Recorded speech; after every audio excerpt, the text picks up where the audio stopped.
Hello అండి. Welcome to law excellence IAS academy. ఈరోజు మనం జూలై 22 నాటి ఈనాడు న్యూస్ పేపర్లోని ఇంపార్టెంట్ కరెంట్ అఫైర్స్ గురించి డిస్కస్ చేద్దామండి.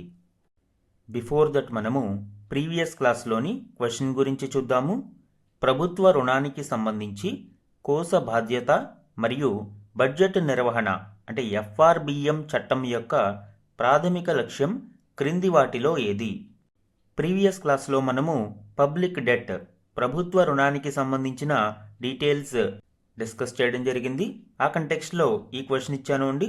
ఇక్కడ 4 ఆప్షన్స్ని ఇవ్వడం జరిగింది. కరెక్ట్ ఆప్షన్ని ఐడెంటిఫై చేద్దాం. ఆప్షన్ ఏ ప్రభుత్వ రుణాలన్నిటినీ తొలగించడం, ఆప్షన్ బి వివేకవంతమైన ఆర్థిక నిర్వహణ మరియు రుణ స్థిరత్వాన్ని నిర్ధారించడం, ఆప్షన్ సి కేంద్ర ప్రభుత్వం బాహ్య రుణాలను తీసుకోవడాన్ని నిషేధించడం, ఆప్షన్ డి మార్కెట్ రుణాల స్థానంలో ఆర్బీఐ ఫైనాన్సింగ్ను ప్రవేశపెట్టడం. ఇందులో ఇన్ కేసు మనకి పూర్తిగా ఎఫ్ఆర్బిఎం చట్టం మీద అవగాహన లేకపోయినా ఈ ఆప్షన్స్ని గమనించి ఎగ్జాజరేటెడ్ స్టేట్మెంట్స్ని ఎలిమినేట్ చేయవచ్చు అండి. ఆప్షన్ ఏ చూడండి, ఇది రాంగ్. ఎందుకు అంటే ప్రభుత్వ రుణాలన్నిటినీ తొలగిస్తే ప్రభుత్వానికి ఇన్ఫ్రాస్ట్రక్చర్ ఫైనాన్సింగ్కి మరియు వెల్ఫేర్ స్కీమ్స్ని రన్ చేయడానికి అవసరమైన నిధులు సరిపోవు. కాబట్టి ప్రభుత్వ రుణాలు అన్నిటినీ తొలగించడం సాధ్యం కాదు. కాబట్టి ఏ అనేది రాంగ్ అవుతుంది. ఆప్షన్ డి చూడండి, మార్కెట్ రుణాల స్థానంలో ఆర్బీఐ ఫైనాన్సింగ్ను ప్రవేశపెట్టడం. ఇది కూడా రాంగే. మార్కెట్ నుంచి మనము తీసుకునే రుణాలే ఎక్కువ స్థాయిలో ఉంటాయి. సో మార్కెట్ రుణాల స్థానంలో ఆర్బీఐ ఫైనాన్సింగ్ను ప్రవేశపెట్టడం వయబుల్ కాదు, సాధ్యం కాదు. ఆప్షన్ సి చూడండి, కేంద్ర ప్రభుత్వం బాహ్య రుణాలు తీసుకోవడాన్ని నిషేధించడం. ఇది కూడా రాంగ్ అండి. ఎందుకు అంటే దో ఇంటర్నల్ డెట్టే మనకి 95% ఉన్నా కూడా ఎక్స్టర్నల్ డెట్ కూడా ఇంపార్టెంటే. సో బాహ్య రుణాలు కూడా అవసరమవుతాయి అంతర్గత రుణాలతో పాటు. అంటే లైక్ ఎక్స్టర్నల్ కమర్షియల్ బారోయింగ్స్ కావచ్చు, ఐఎంఎఫ్, వరల్డ్ బ్యాంక్ వంటి విదేశీ ఫైనాన్షియల్ ఇన్స్టిట్యూషన్స్ కావచ్చు. సో ఇటువంటి బాహ్య రుణాలు భారతదేశానికి కీలకం. ఇక మన ఆన్సర్ ఏమవుతుంది? బి వివేకవంతమైన ఆర్థిక నిర్వహణ మరియు రుణ స్థిరత్వాన్ని నిర్ధారించడం. ఈ ఎఫ్ఆర్బిఎం చట్టం యొక్క ప్రధాన ఉద్దేశ్యం ఏంటి? కోశ బాధ్యత మరియు బడ్జెట్ నిర్వహణ. ఈ పదాలలోనే మనం చూడవచ్చండి. ఫిస్కల్ డిసిప్లిన్, మనము చేసే ఖర్చులో ఒక క్రమశిక్షణను కలిగి ఉండడం, గవర్నమెంట్ స్పెండింగ్ని కంట్రోల్ చేయడం మరియు పబ్లిక్ డెట్ని మేనేజ్ చేయడం. అంటే ప్రభుత్వ రుణాలను నిర్దిష్ట స్థాయిలోకి పెరగకుండా చూసుకోవడం. ఇది ఎఫ్ఆర్బిఎం చట్టం యొక్క ముఖ్య లక్ష్యాలు. 2003లో ఈ చట్టాన్ని తీసుకురావడం జరిగింది. తిరిగి 2016లో ఎన్కే సింగ్ ఆధ్వర్యంలో దీని మీద చేపట్టిన రివ్యూలో కొన్ని రివైజ్డ్ టార్గెట్స్ ఇవ్వడం జరిగింది. ఇందులో 3 కీ ఇండికేటర్స్ని మనము చూడాలి అండి. ఒకటి డెట్ టు జీడిపి రేషియో, అంటే ఒక దేశం యొక్క జీడిపిలో ఆ దేశం యొక్క ప్రభుత్వ రుణాల శాతం ఎంత ఉంది అనేది. ఎఫ్ఆర్బిఎం రివైజ్డ్ టార్గెట్ ప్రకారం 2022-23 నాటికి భారతదేశం యొక్క డెట్ టు జీడిపి రేషియో ఓవరాల్గా 60%, 60%గా ఉండాలి. ఇందులో సెంట్రల్ గవర్నమెంట్ 40% మరియు స్టేట్ గవర్నమెంట్స్ 20% కలిగి ఉండాలి. బట్ ప్రజెంట్ ట్రెండ్ని మనం చూస్తే కేవలం సెంట్రల్ గవర్నమెంట్ యొక్క టార్గెట్సే 55.6% ప్రస్తుత బడ్జెట్ టార్గెట్గా ఉంది. మనము 40% సాధించాలి అని, అది కూడా 2022-23 నాటికి. బట్ ఫైనాన్షియల్ ఇయర్ 27 నాటికి మనము 55.6%గా పెట్టుకున్నాము. ఇక లాంగ్ టర్మ్ టార్గెట్గా ఫైనాన్షియల్ ఇయర్ 2031 నాటికి 50% ±1కి సాధించాలి అనేది టార్గెట్గా పెట్టుకున్నారు.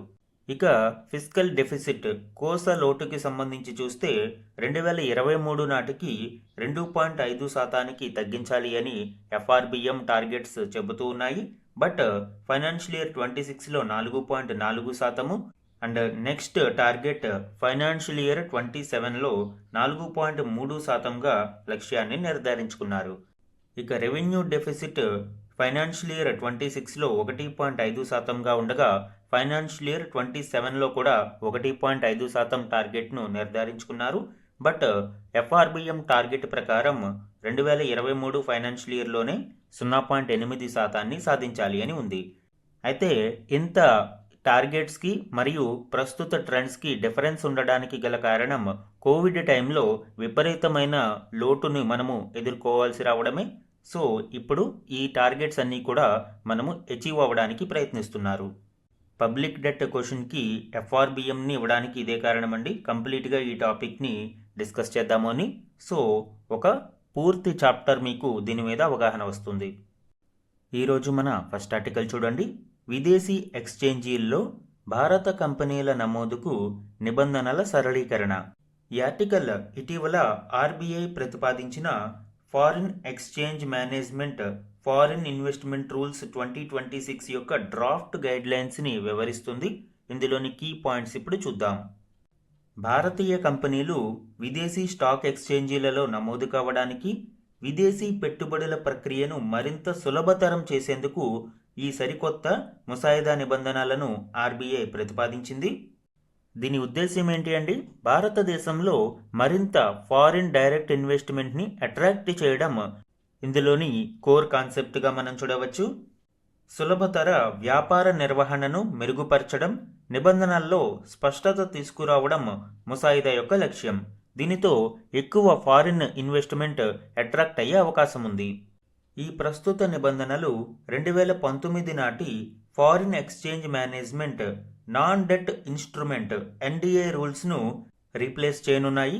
సో ఈ రెండింటి మధ్య ఉన్న కీ డిఫరెన్సెస్ అనేవి ఇప్పుడు చూద్దాం. ప్రధానంగా ఫారిన్ కంట్రోల్కి సంబంధించి, అంటే ఒక కంపెనీ ఇండియన్ కంట్రోల్డ్ కంపెనీనా ఫారిన్ కంట్రోల్డ్ కంపెనీనా అనేది ఇంపార్టెంట్.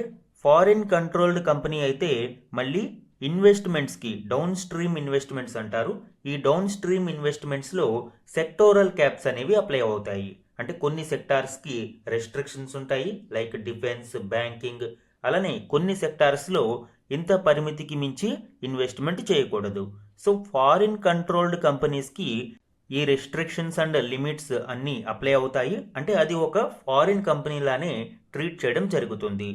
2019 రూల్స్ ప్రకారం ఇది 50% కంటే ఎక్కువ పెట్టుబడులు కలిగి ఉండాలి, లేదా మెజారిటీ డైరెక్టర్స్ని అపాయింట్ చేసే అధికారం కానీ, లేదా పాలసీ డెసిషన్స్ని కంట్రోల్ చేసే అధికారం కానీ కలిగి ఉండాలి. అప్పుడే దానిని ఫారిన్ కంట్రోల్డ్ కంపెనీగా భావిస్తారు. ఇప్పుడు ఈ 2026 డ్రాఫ్ట్ రూల్స్లో బోత్ క్వాంటిటేటివ్ ప్లస్ క్వాలిటేటివ్. ఒక ఫారిన్ కంపెనీ ఎక్స్ప్లిసిట్గా 10% కంటే అధికంగా ఓటింగ్ రైట్స్ని కలిగి ఉంటే దానిని ఫారిన్ కంట్రోల్డ్ కంపెనీగా భావిస్తారు. అలానే board control, management influence, so ఇలాంటి వాటిని కూడా పరిగణలోకి తీసుకుంటారు. సో ఈ విధమైన ఫారిన్ కంట్రోల్డ్ ఎంటిటీస్ అన్నీ కూడా ఈ స్ట్రిక్ట్ రూల్స్ ఏవైతే ఉన్నాయో సెక్టోరల్ రూల్స్ మరియు రెస్ట్రిక్షన్స్ని ఫాలో అవ్వాల్సి ఉంటుంది. డౌన్ స్ట్రీమ్ ఇన్వెస్ట్మెంట్స్ అంటే ఇండియాలోనే వేరే కంపెనీలలో పెట్టే పెట్టుబడులను, లేదా ఇదే కంపెనీ వేరొక సబ్సిడియరీ కంపెనీని ఏర్పాటు చేసినప్పుడు ఈ రూల్స్ అనేవి వర్తిస్తాయి. ఇక ఓవర్సీస్ లిస్టింగ్కి సంబంధించి మనం చూస్తే గతంలో ఈ లిస్టింగ్ అనేది కేవలం డొమెస్టికల్గా స్టాక్ ఎక్స్చేంజ్లలో లిస్ట్ అయిన కంపెనీలకు మాత్రమే ఓవర్సీస్ లిస్టింగ్కి అవకాశం ఉండేది. ఇండియాలోని స్టాక్ ఎక్స్చేంజీలలో లిస్ట్ అయి ఉన్న కంపెనీలు మాత్రమే విదేశాలలోని ఫారిన్ ఎక్స్చేంజీలలో నమోదు కావడానికి, వాటి యొక్క షేర్స్ని ఫారిన్ మార్కెట్స్లో ఇష్యూ చేసి క్యాపిటల్ని రైజ్ చేసుకోవడానికి అవకాశం ఉండేది. మరి స్టాక్ ఎక్స్చేంజీలలో నమోదు కాని కంపెనీలు ఏ విధంగా క్యాపిటల్ని రైజ్ చేసేవి? ఇక్కడ కొంత కాంప్లెక్స్ ప్రొసీజర్ ఉండేది. ADR or GDR, American depositary receipts and global depositary receipts. ఈ విధంగా డిపాజిటరీ రిసిప్ట్స్ని ఇష్యూ చేయడం ద్వారా కంపెనీలు ఫారిన్ మార్కెట్స్లో ఫండ్స్ని రైజ్ చేసేవి. అయితే ఇది చాలా కాంప్లెక్స్ ప్రొసీజర్, కాబట్టి ఎక్కువ ఇన్వెస్ట్మెంట్స్ అనేది వచ్చేది కాదు. ఇప్పుడు ఈ న్యూ రూల్స్లో డైరెక్ట్ గ్లోబల్ యాక్సెస్ అన్లిస్టెడ్ కంపెనీస్కి కూడా అందించడం జరిగింది. దీనితో స్టాక్ ఎక్స్చేంజీలో నమోదు కాని ఇండియన్ కంపెనీలు కూడా ఇప్పుడు ఫారిన్ ఎక్స్చేంజెస్లో తమ యొక్క షేర్స్ని ఇష్యూ చేసి క్యాపిటల్ని రైజ్ చేయవచ్చు. దీనివలన tech startups, Biotech companies and recently వృద్ధి చెందుతున్న డీప్ టెక్నాలజీ ఫర్మ్స్ ఇవన్నీ ఎక్కువ ఫారిన్ క్యాపిటల్ని అట్రాక్ట్ చేసే అవకాశం ఉంది. అయితే ఇక్కడ షేర్ ప్రైస్ అనేది బుక్ బిల్డింగ్ ప్రాసెస్లో ఆ ఫారిన్ ఎక్స్చేంజ్ యొక్క నిర్ణయం మేరకు ఆధారపడి ఉంటుంది. ఇక్కడ మార్కెట్ డైనమిక్స్ ప్రభావితం చూపిస్తాయి. ఇక వెంచూర్ క్యాపిటల్ స్కోప్కి సంబంధించి కూడా గతంలో సెక్టారల్ క్యాప్స్ మరియు రెస్ట్రిక్షన్స్ అనేవి ఉండేవి. కేవలం కొన్ని రంగాలకు మాత్రమే ఫారిన్ వెంచూర్ క్యాపిటల్ ఇన్వెస్ట్మెంట్ అనేది పరిమితమయ్యేది. లైక్ ఐటీ, బయోటెక్, ఫార్మాస్యూటికల్స్ ఇటువంటి రంగాలలోని స్టార్టప్స్ మాత్రమే దీని వలన లబ్ధి పొందేవి. వీటిలో కూడా లిమిట్ అనేది స్ట్రిక్ట్గా మెయింటైన్ చేసేవారు. సో ఇప్పుడు ఈ న్యూ రూల్స్లో అన్క్యాప్డ్ స్టార్టప్ యాక్సెస్, ఏ రంగంలోనైనా 100% ఫండింగ్ని ఫారిన్ వెంచూర్ క్యాపిటల్ ఇన్వెస్ట్మెంట్ నుంచి సాధించవచ్చు. తద్వారా భారతదేశంలో స్టార్టప్ కల్చర్ మరింత వృద్ధి చెందే అవకాశం ఉంది. అలానే గతంలో ల్యాండ్ బార్డర్ స్క్రీనింగ్ అనేది ఉండేది. భారతదేశంతో సరిహద్దులు పంచుకుంటున్న దేశాలు ఇన్వెస్ట్మెంట్ చేయాల్సి వచ్చినప్పుడు ప్రెస్ నోట్ 3 ప్రకారం ఖచ్చితంగా గవర్నమెంట్ యొక్క ఆథరైజేషన్ పొంది ఉండాలి. గవర్నమెంట్ ఆఫ్ ఇండియా యొక్క ప్రయర్ అప్రూవల్ లేకుండా ఈవెన్ 0.1% ఆఫ్ ఫారిన్ ఇన్వెస్ట్మెంట్ కూడా ఈ దేశాల నుంచి అలౌ చేయరు. అయితే ఇప్పుడు దీనిలో కొంత వెసులుబాటును కల్పించారు. 10% బెనిఫిషియల్ ఓనర్షిప్ కంటే తక్కువ ఇన్వెస్ట్మెంట్ ఉన్నప్పుడు ఈ రూల్ అనేది వర్తించదు. ఎందుకు అంటే చైనీస్ మరియు ఇతర ల్యాండ్ బార్డర్ షేరింగ్ కంపెనీలు భారతదేశంలో ఇన్వెస్ట్మెంట్ పెడుతూ ఉన్నప్పుడు ఈవెన్ లెస్ దాన్ 10% షేర్ ఉన్నప్పుడు కూడా ఈ ఆటోమేటిక్ రూట్ కాకుండా గవర్నమెంట్ అప్రూవల్ వలన చాలా ఇన్వెస్ట్మెంట్స్ కోల్పోతూ ఉన్నాము. అయితే ఇక్కడ ఇంకొక కండిషన్ ఏంటి అంటే ల్యాండ్ బార్డర్ షేరింగ్ కంట్రీస్ యొక్క ఇన్వెస్ట్మెంట్స్ ఖచ్చితంగా మేనేజ్మెంట్ డెసిషన్స్ని ఇన్ఫ్లుయెన్స్ చేసే విధంగా ఉండకూడదు, ఓటింగ్ రైట్స్ని కలిగి ఉండకూడదు, అలానే వీటో పవర్ని కలిగి ఉండకూడదు. ఈ విధంగా కొన్ని రెస్ట్రిక్షన్స్తో ఆటోమేటిక్ రూట్ ద్వారా 10% కంటే తక్కువ ఇన్వెస్ట్మెంట్ గల land border sharing countries foreign ఇన్వెస్ట్మెంట్ని కూడా అప్రూవ్ చేయడం జరుగుతుంది. ఇక రెగ్యులేటరీ ఆర్కిటెక్చర్ని కూడా చేంజెస్ తీసుకురావడం జరిగింది. గతంలో బ్లెండెడ్ ఫ్రేమ్వర్క్ ఉండేది. పాలసీ మ్యాటర్స్ అయినా ఆపరేషనల్ రూల్స్ అయినా కూడా వన్ స్ట్రక్చర్గా వాటిని డీల్ చేసేవారు. అయితే ఇప్పుడు ఎక్స్ప్లిసిట్ డివిజన్ అనేది చూడవచ్చు. Clear separation for policy or caps. ఇటువంటి పాలసీ మ్యాటర్స్ని డిపిఐఐటి డీల్ చేయగా ప్రొసీజర్స్ మరియు రిపోర్టింగ్ అథారిటీ ఆర్బీఐగా ఇక్కడ క్లియర్ సెపరేషన్ని చూడవచ్చు. సో ఇవి ఫారిన్ ఎక్స్చేంజ్ మేనేజ్మెంట్, ఫారిన్ ఇన్వెస్ట్మెంట్కి సంబంధించి ఇటీవలి ఆర్బీఐ న్యూ డ్రాఫ్ట్ గైడ్లైన్స్. వీటి మీద అభ్యంతరాలను ప్రజలు కానీ పరిశ్రమ వర్గాలు కానీ ఆగస్టు 31లోగా సమర్పించవచ్చు. మన నెక్స్ట్ ఆర్టికల్ చూడండి. పిఎల్ఐ పథకాలతో 2.4 లక్షల కోట్ల పెట్టుబడులు, 14.15 లక్షల ఉద్యోగాలు వచ్చాయి. లోక్సభకు వాణిజ్య సహాయ మంత్రి వెల్లడి. ఈ article PLI production linked incentives scheme ద్వారా ఇండియన్ మ్యానుఫ్యాక్చరింగ్ సెక్టార్లో వచ్చిన కీలక మార్పుల గురించి వివరిస్తుంది. ఇందులోని ఇంపార్టెంట్ పాయింట్స్ ఇప్పుడు చూద్దాం.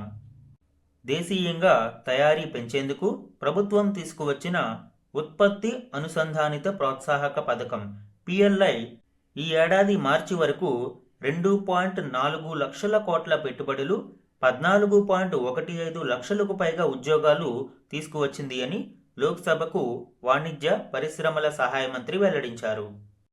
పథకాలన్నీ కలిపి 15.2 లక్షల కోట్ల విలువైన ఎగుమతులు చేయగలిగాయన్నారు.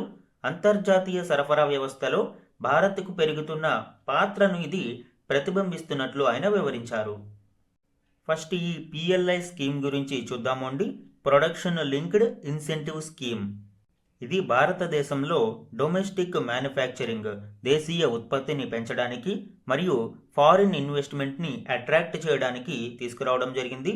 తద్వారా గ్లోబల్ సప్లై చైన్స్లో భారతదేశం యొక్క పాత్రను మరింత ఇంబైబ్ చేయడానికి, మరింత పెంచడానికి ఇది దోహదపడుతుంది. దీని యొక్క ప్రధాన లక్ష్యం ఏంటి?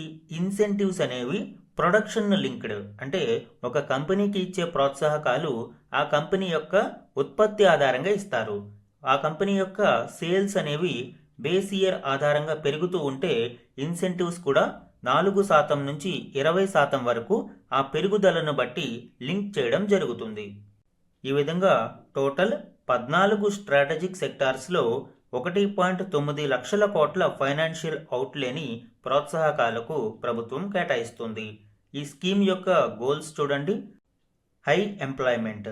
ఈ స్ట్రాటజిక్ సెక్టార్స్ ఎక్కువగా లేబర్ ఇంటెన్సివ్ సెక్టార్స్ అయి ఉంటాయి. అలానే టెక్నాలజికల్ అడ్వాన్స్మెంట్. ఈ సెక్టార్స్లో సాంకేతికతను మరింత ముందుకు ప్రోత్సహించడానికి, అలానే ఇంపోర్ట్ సబ్స్టిట్యూషన్, ఎక్కువ ఎగుమతులను ప్రోత్సహించడానికి ఇది మనం చూడవచ్చు. Out of 14, 7 key strategic sectors చూడండి. Large scale electronics manufacturing like mobile phones, electronic complements, దీనిని మైటీ నోడల్ మినిస్ట్రీగా ఉంటుంది. Automobiles and auto components like EV vehicles కావచ్చు, hydrogen fuel cells, CV ministry of heavy industries. Pharmaceuticals and medical devices like API active pharmaceutical ingredients, medical devices like CT, MRI scans, drugs. So ఇవన్నీ మనకి pharma ఇండస్ట్రీలో వస్తాయి. దీనిని department of pharmaceuticals నిర్వహిస్తుంది. ఇక advanced chemistry cell battery like lithium ion batteries, advanced storage batteries industry, దీనిని ministry of heavy industries. ఇక solar PV modules, high efficiency solar cells మరియు ఇంటిగ్రేటెడ్ మాడ్యూల్స్, వీటిని ministry of new and renewable energy నిర్వహిస్తుంది. ఇక telecom and networking products like 4G, 5G equipment and even 6G equipment, IoT devices, enterprise equipment. So ఈ విధంగా telecom and నెట్వర్కింగ్కి సంబంధించి department of telecommunications నిర్వహిస్తుంది. ఇక food processing like processed fruits కావచ్చు, vegetables కావచ్చు, RTC, RTE food అంటే ready to eat, ready to cook. కొన్ని processed foods నేరుగా మనం తినవచ్చు, రెండవది నేరుగా మనము వండుకోవచ్చు. సో ఇటువంటి వాటిని ఆర్టీసీ, ఆర్టీఈ ఫుడ్స్ అంటాము. సో ఇలాగా ఈ ఇండస్ట్రీని ministry of food processing industries నిర్వహిస్తుంది. ఇప్పుడు ఈ పిఎల్ఐ స్కీమ్ ద్వారా భారతదేశంలోకి వచ్చిన పెట్టుబడుల గురించి ఈ ఆర్టికల్లో చూపిస్తున్నారు. సెక్టార్ వైజ్ మనం చూస్తే సామర్థ్యం ఎక్కువగా ఉండే సోలార్ పీవీ మాడ్యూళ్ల రంగంలో అత్యధికంగా 64,873 కోట్ల పెట్టుబడులు వచ్చాయి. నెక్స్ట్ ప్లేస్లో ఫార్మాసిటికల్స్, తర్వాత వాహన రంగము, speciality skill, large scale electronics manufacturing. So ఇలాగా టాప్ రంగాలు మనం చూడవచ్చు. ఇదే కాకుండా ఇటీవలి startup India seed fund scheme, దీనికి 219 ఆపరేషనల్ ఇంక్యుబేటర్లు ఎంపికయ్యాయి. వీటి కోసం కేటాయించిన 945 కోట్ల ఆమోదిత నిధులలో 650 కోట్ల పంపిణీ జరిగింది. ఇక లాస్ట్ 5 ఇయర్స్లో అమెరికాలో భారతీయ కంపెనీలు $15.9 బిలియన్ పెట్టుబడులు పెట్టాయి. అలానే 2021-26లో అంటే గడిచిన 5 ఏళ్లలో సింగిల్ బ్రాండ్ రిటైల్ రంగంలోకి $1,528.66 మిలియన్ విదేశీ ప్రత్యక్ష పెట్టుబడులు ఎఫ్డిఐ అనేది వచ్చింది. సో ఇది పిఎల్ఐ స్కీమ్ పెట్టుబడులకు సంబంధించి, అలానే startup India seed fund scheme యొక్క ప్రోత్సాహకాలు మరియు ఇటీవలి సింగిల్ బ్రాండ్ రిటైల్ రంగంలోని ఎఫ్డిఐలకి యొక్క కీలక డీటెయిల్స్. మన నెక్స్ట్ ఆర్టికల్ చూడండి. మధ్యప్రదేశ్లో యూసీసీ బిల్లుకు ఆమోదం. ఈ ఆర్టికల్ యూనిఫామ్ సివిల్ కోడ్కి సంబంధించిన కీలక అంశాలను వివరిస్తుంది. మధ్యప్రదేశ్ శాసనసభ ఈ బిల్లుకు ఆమోదం తెలిపింది. ఇందులోని కీ పాయింట్స్ ఇప్పుడు చూద్దాం. మధ్యప్రదేశ్ ఉమ్మడి పౌరస్మృతి యూసీసీ 2026 బిల్లుకు శాసనసభ ఆమోదం తెలిపింది. బహుభార్యత్వాన్ని నిషేధించడంతో పాటు ఈ బిల్లు సహజీవన సంబంధాలన్నిటినీ రిజిస్టర్ చేయాలి అని నిర్దేశిస్తుంది. అయితే ఇది గిరిజనులకు వర్తించదు. ఎందుకు అంటే గిరిజనులలో ఎక్కువగా ఈ పాలిగామి అనేది లేదు, అలానే సహజీవన పద్ధతులు కూడా ఎక్కువగా లేవు. అలానే గిరిజనుల యొక్క కస్టమ్స్ అన్నీ కొంత యూనిక్గా ఉండడంతో గిరిజనులను ఈ బిల్లు నుంచి ఎగ్జంప్ట్ చేయడం జరిగింది.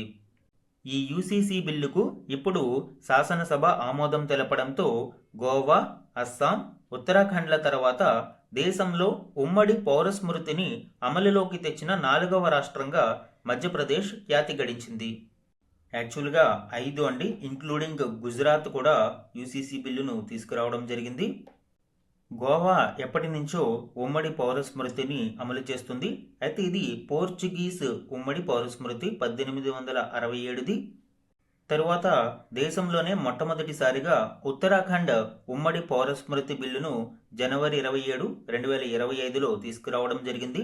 రెండవ రాష్ట్రంగా గుజరాత్ 2026 మార్చిలో ఈ బిల్లును తీసుకువచ్చారు. మూడవ రాష్ట్రంగా అస్సాం మే 2026లో తీసుకురాగా ఇప్పుడు ఉమ్మడి పౌర స్మృతి బిల్లును తీసుకువచ్చిన 4వ రాష్ట్రం మధ్యప్రదేశ్ మరియు అమలు చేయడానికి సన్నాహాలు చేస్తున్న రాష్ట్రాలు మొత్తం 5.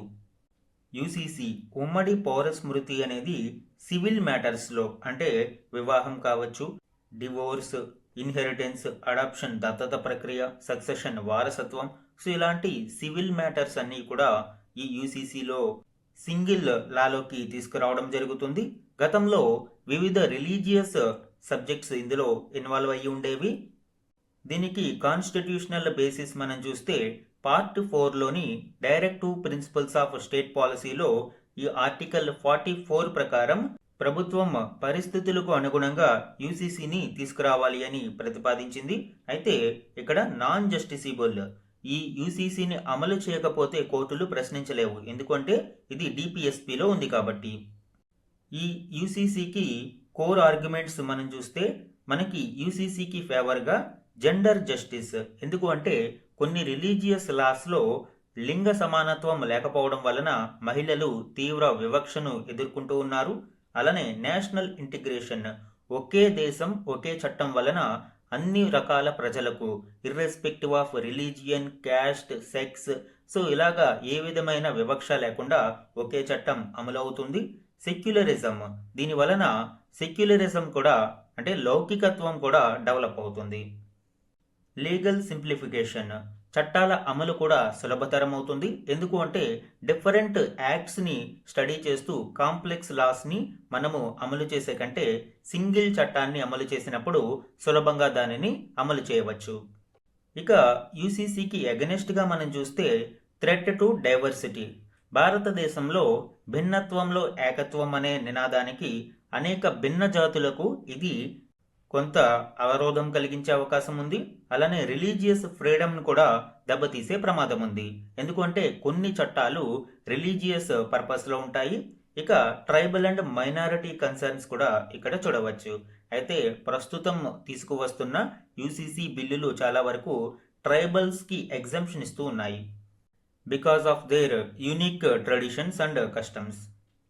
ఇక యూసీసీకి సంబంధించి ల్యాండ్ మార్క్ జ్యుడిషియల్ ఇన్వాల్వ్మెంట్స్ మనం చూస్తే షాబాను కేసు 1985లోను, సరళా ముద్గల్ కేసు 1995లోను కూడా సుప్రీంకోర్టు ఈ యూసీసీకి అనుగుణంగా వీలైనంత త్వరగా అమలు చేయాలి అని, దానికి అనుగుణంగా అవసరమైన చట్టాలను తీసుకురావాలి అని భావించింది.